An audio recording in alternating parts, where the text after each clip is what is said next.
Assalamualaikum warahmatullahi wabarakatuh. Nama saya Rida Sadika, NIM 20026090 dari Prodi Informasi Perpustakaan dan Kearsipan Universitas Negeri Padang. Di video kali ini, saya akan menjelaskan mengenai materi pengembangan koleksi pada mata kuliah Manajemen Koleksi. Pada materi kali ini, saya akan menjelaskan mengenai 6 bagian, yaitu ada pengertian pengembangan koleksi, tujuan pengembangan koleksi, manfaat pengembangan koleksi, asas-asas pengembangan koleksi, koleksi perpustakaan, dan ragam koleksi perpustakaan. Yang pertama, pengertian pengembangan koleksi.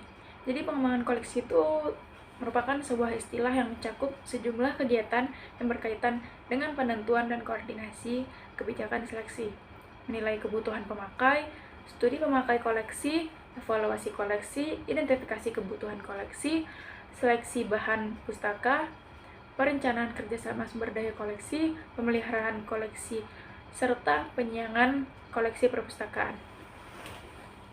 Jadi, kalau diambil pengertiannya, pengembangan koleksi itu merupakan serangkaian proses atau kegiatan yang bertujuan mempertemukan kebutuhan pemakai dengan rekaman informasi dalam lingkungan perpustakaan. Selanjutnya, tujuan pengembangan koleksi. Nah, di sini di slide tertulis tujuan pengembangan koleksi itu adalah menambah koleksi melayani pengguna. Nah, maksudnya menambah koleksi melayani pengguna itu ialah untuk menambah koleksi perpustakaan yang baik dan seimbang. Lalu mampu melayani kebutuhan pengguna yang berubah dan tuntutan pengguna masa kini sehingga serta masa yang akan datang. Lalu ada memenuhi, membantu, menjaga, menyediakan.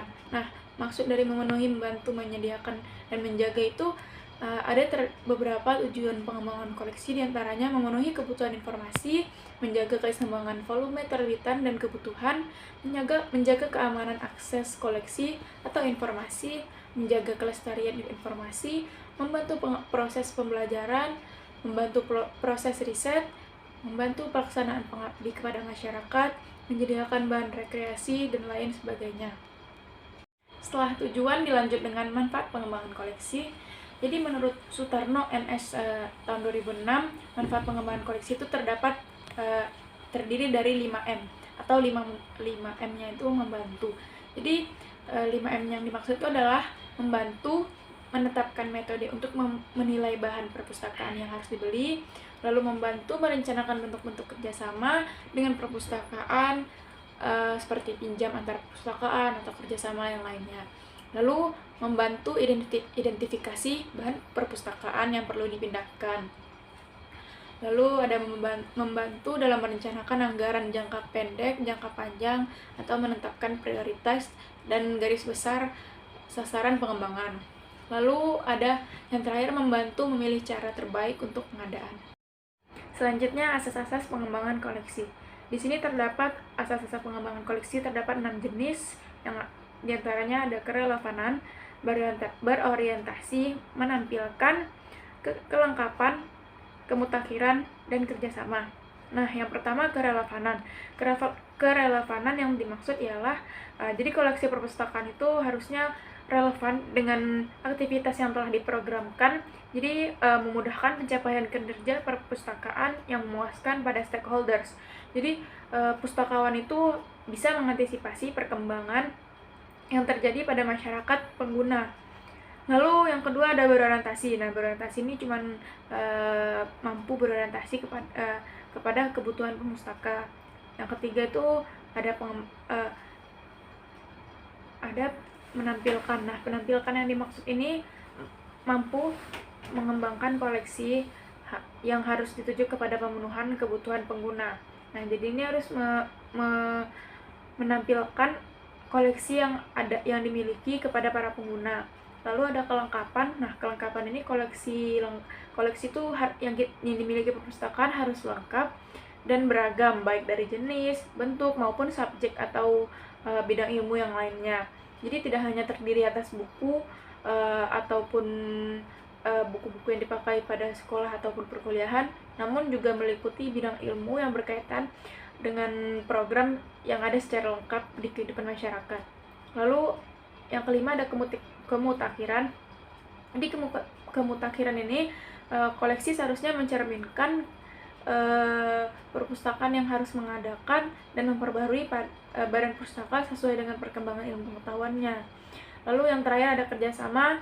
Jadi koleksi itu seharusnya merupakan hasil kerjasama dari semua pihak yang berkepentingan dalam pengembangan koleksi. Jadi misalnya antara pustakawan dan tenaga pengajar dan mahasiswa.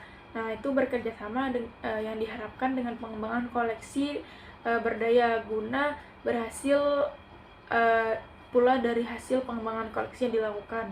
Yang selanjutnya ada koleksi perpustakaan. Nah, di sini terdapat dua jenis koleksi perpustakaan, yaitu tercetak dan tidak tercetak. Nah, seperti yang kita ketahui, koleksi yang tercetak itu biasanya tuh seperti buku. Nah, buku itu ada sejenisnya seperti laporan penelitian, skripsi, tesis, atau disertasi.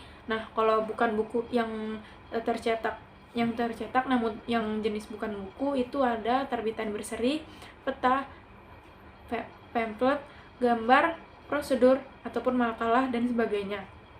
Nah, jenis yang kedua itu tidak tercetak. Nah, tidak tercetak ini biasanya dalam bentuk rekaman, baik rekaman gambar, rekaman video, rekaman suara, ataupun rangkaian dalam bentuk website yang biasa kita temukan dalam bentuk digitalisasi. Nah, selanjutnya ragam koleksi perpustakaan. Jadi di sini ragam koleksi perpustakaan terdapat 6 jenis. Ada koleksi rujukan, ada bahan ajar, terbitan berseri, terbitan pemerintah, muatan lokal, dan koleksi rekreasi intelektual. Nah, jadi ragam koleksi perpustakaan ini dimaksud perpustakaan tuh harus memiliki koleksi yang beragam subjeknya dan memadai proporsinya.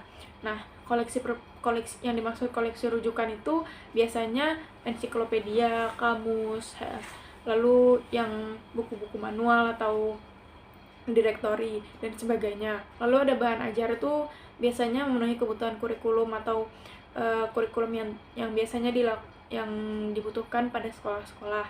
Lalu ada terbitan berseri, itu informasi yang tidak terdapat dalam koleksi bahan ajar atau rujukan. Jadi informasi yang tidak terdapat pada buku-buku pelajaran di sekolah atau buku-buku pelajaran yang biasanya digunakan para pelajar.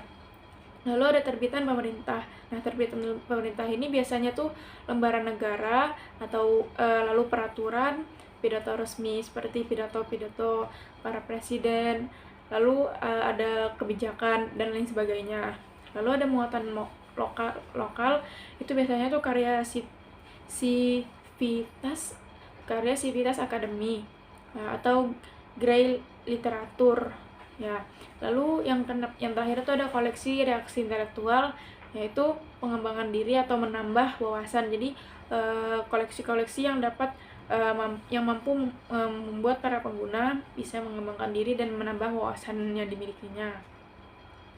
Baiklah, sekian dari materi pengembangan koleksi yang saya jelaskan. Sekian dari video saya. Wabillahi taufiq wal hidayah. Wassalamualaikum warahmatullahi wabarakatuh.